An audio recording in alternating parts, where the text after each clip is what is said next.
Hey Huskies, it's Mrs. Beechler again. I thought I would just quickly make another video for you talking about the different project options for our summer reading project. So just to recap, remember that all students at the middle school are doing the summer reading program this year, and it will be for your first grade of the quarter in your reading class. It'll be a 10-point grade. So you'll get your hands on one of these pieces of paper. These will be passed out to your teachers to pass out to you. We will also probably send it out in a school messenger if you lose your copy. Also, if you lose a copy, we can make sure we put that on the school website, so you could go to the school website and check it out, and we will have copies available at the Hamilton North Public Library in Cicero and in Atlanta. So there will be copies of this project all over the place if something happens and you can't find it. So just to kind of go over the project options. First of all, don't forget that you're going to find a book off of this list. This year there are 23 books on the summer reading list, and I am so excited about this list. My goal as a librarian is to read all 23 books this summer, so that when you come to school in the fall, in August, I can sit down with you. No matter which book you choose off of this list, I'm able to talk to you about it. So I think that's really exciting to kind of get to know you and get to know what you're reading and what you liked and what you didn't like. And I've already started, and I'm done with I think 7 of them so far, and there are some good ones. I am telling you, there are some great books on this list. So far I haven't found one that I haven't liked so far, so I'm excited about the list as I continue to read, and I am hoping that you will find one that you really like as well. So once you've chosen a book off of this list, remember you can get those at local bookstores, you can get them on Amazon, you can get them at your school Scholastic Book Fair. I think several of those books are going to be at your book fair. We'll also have many of them at our buy one get one free book fair that is after your school book fair. And then also at the public library. Remember, we will have as many copies as we can get our hands on at the public library, so that you can go in, take a book from the public library, and then return it back to the public library. They will check those in and out for you through their system. And even my books, the books from our library, we will have there, and you can check those out from the public library, even though they are the school library books. So we've got this whole great system worked out to work in partnership with the public library. So there should be no reason not to be able to find a book. So you'll choose one of those 23 books and you'll read it, and then you'll work on one of these projects. So there are 6 projects, and I'm going to kind of just talk through each of them. I just finished this book, The 14th Goldfish by Jennifer Holm.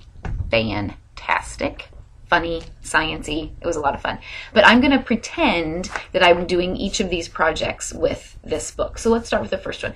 The first option is creating log sheets.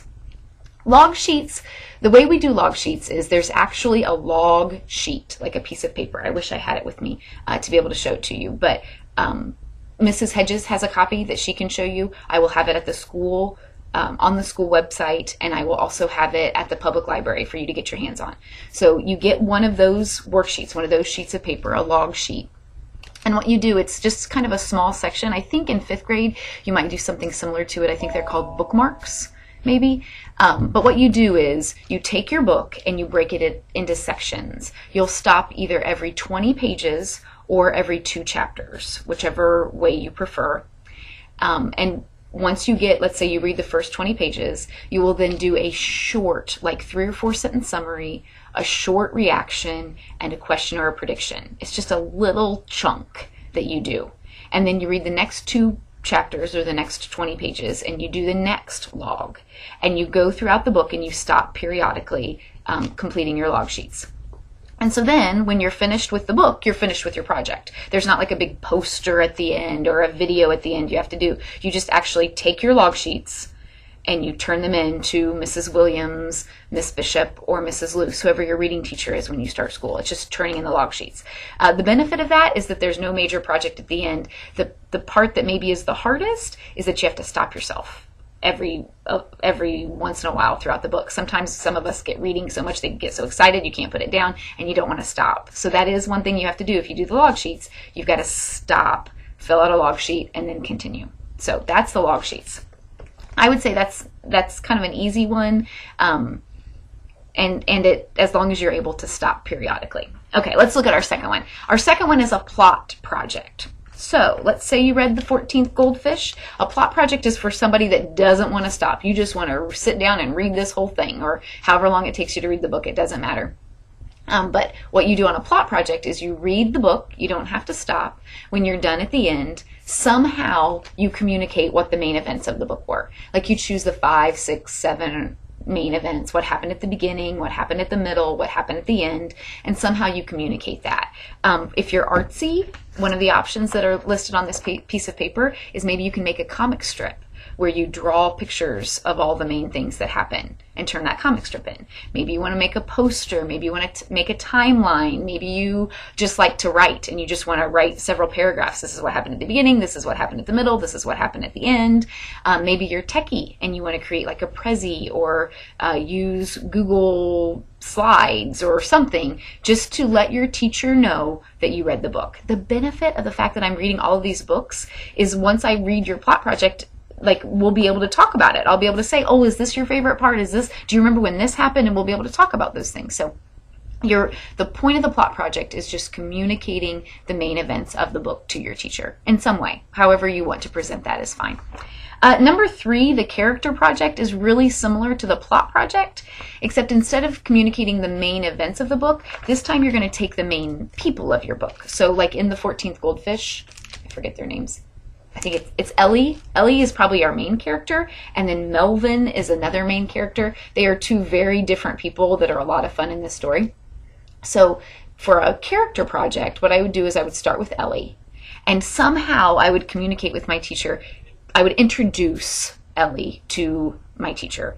I would not just talk about like her hair is curly and she likes to wear tennis shoes, but it would be, you know, Ellie is this kind of a person. And I know she is this kind of a person because these events happen in the book. I have evidence that shows this is the way that Ellie is. And I would kind of introduce the character to my teacher by the events that happened in the story, explaining the events that happened in the story. And then I do the same thing for a second character. Melvin is a character in the story. Once again, instead of saying he's a grandpa, I mean, I would say he was a grandpa, but I would say more than that. I would talk about what kind of a guy he was and what his job was and how he's a little bit crazy. And I know that he's crazy because he did this, and this. I would use events from the story to support who this character was. So if you pick your, main 2 characters, main 3 characters possibly, and give 4 or 5 events for each character explaining who they are, that would be a great character project. Once again, your goal is to show your teacher that you read the book through the introducing the characters. What's number 3? Oh, that's number 3. Character project is number 3. Number 4 is my favorite. Number 4, right here, is the book talk. This is the one that I think is great. This is the one that, as a mama myself, whose daughters did the summer reading project, this is the one that they chose. So for the 4th one, it's a book talk. You can tell right now that I'm not comfortable videotaping myself and talking to my computer, but many of you are. Many of you, it's not a big deal to make a video. So if that's what you want to do, that would be great. On a video project, I would read my book, and then I would videotape myself. And I would say, hi, my name is Mrs. Beechler. For my summer reading project, I read the book, The 14th Goldfish. In the 14th Goldfish, blah, blah, blah, blah, blah, blah, blah, blah, blah, blah, main events from the beginning of the book. Then in the middle of the book, yada, yada, yada, yada, this is what happened next. And then at the end of the book, blah, blah, blah, blah, blah, blah, blah. So you would summarize the main events just by talking through it. Like you would be telling me about the main events of the book and recording yourself as you do it. And then at the end of your book talk, an important part is also not just to tell us about the book, but to give a recommendation. For instance, I would recommend this book, The 14th Goldfish, for people who like funny books, for people who like things that are sciencey, and this is why, blah, blah, blah, blah, blah, blah, blah. I would tell you why I recommend that book for that type of reader. So the book talk is mainly summarizing the book and giving a recommendation all on camera. Let's say that takes 2, 3, 4 minutes. End the video, and you could just turn in the video clip, whether that's like uploading it to YouTube and making it private and then just sharing that link with your teacher, or however you want to do it. They can just then watch your book talk, and that's what you get graded on. There's not actually a paper to turn in or a poster to turn in. You're just turning in your video. So I think that is kind of simple and kind of fun. Some kids, last year, we had kids that had props and they kind of acted out sections. That's fine too, but it's not necessary. It can be as simple as you videotaping yourself. Another option is the book club. I love the book club as well. let's say for a book club, you're going to read The 14th Goldfish, and you've got 4 or 5 friends that are going to read The 14th Goldfish too. Or maybe just one other friend that's going to read The 14th Goldfish too. What you would do, kind of like the log sheets, you need to get your hands on a book club form. Mrs. Hedges will have copies of the book club form. We'll have them on the school website. We'll have them at the Cicero Library. We'll have them at the Atlanta Library. So you get a book club form. It's a form that I've created. And then with your group, with your partner, with your group, you take this book and you break it into sections. I would say maybe 5 sections, maybe 4 sections, whatever. You and your group decide that. And you decide, okay, we're going to read pages 1 to 50 or chapters 1 through 5 before Tuesday.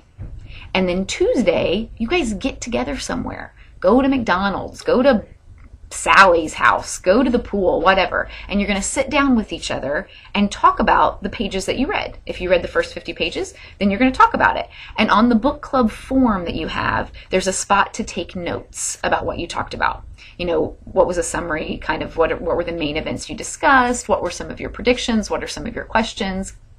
Each person in the club fills out their own book club notes sheet. That's really important. We don't just want one kid to take all of the notes and only there be one copy. What we need to do is have every student have their own copy, because one of you might have Mrs. Williams and one of you might have Miss Bishop, and you're going to be able to have to turn those in on that first week of school for a grade, and we don't just want one of you to get the grade. So after your first book club session, you have those notes from book club session number 1. Then you decide at the end of the session, okay, what are we going to read? How much of this book will we read now? Let's read the next 4 chapters and get together next week.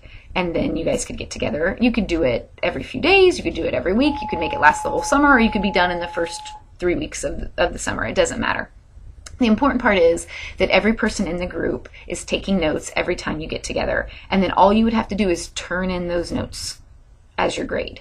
It's not a video that you have to turn in any video. It's not a poster. It's just turning in those notes sheet so that your teacher can see this is how many times they met. This is what they talked about. They get the main idea of the book. So I think that's kind of fun if you've got a group that wants to get together to talk about that. Okay, so the last option is really, really open. Number 6 is project of choice.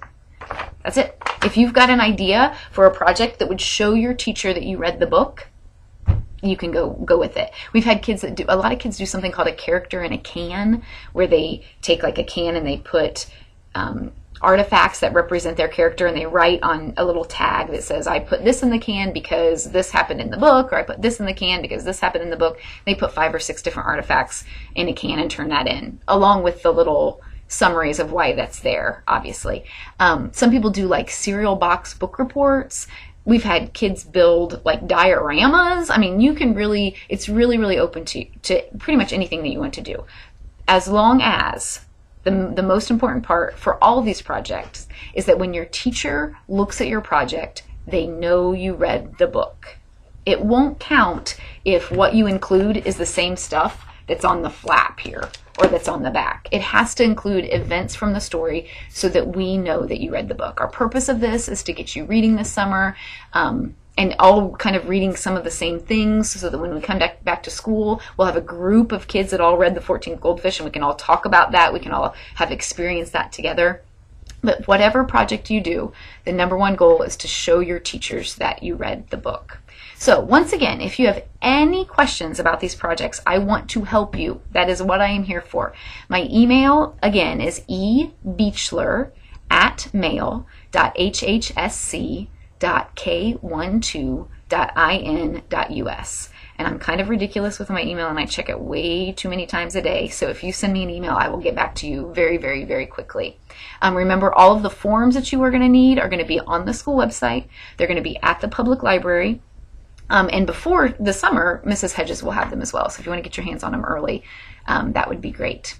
All right, I think that's it. If you have any questions, please, please, please, please, please contact me. I am so excited to see what you come up with. I'm so excited to get to know you as a reader and as a person, and to have you here at our middle school. Welcome, Huskies. Have a great day. Bye.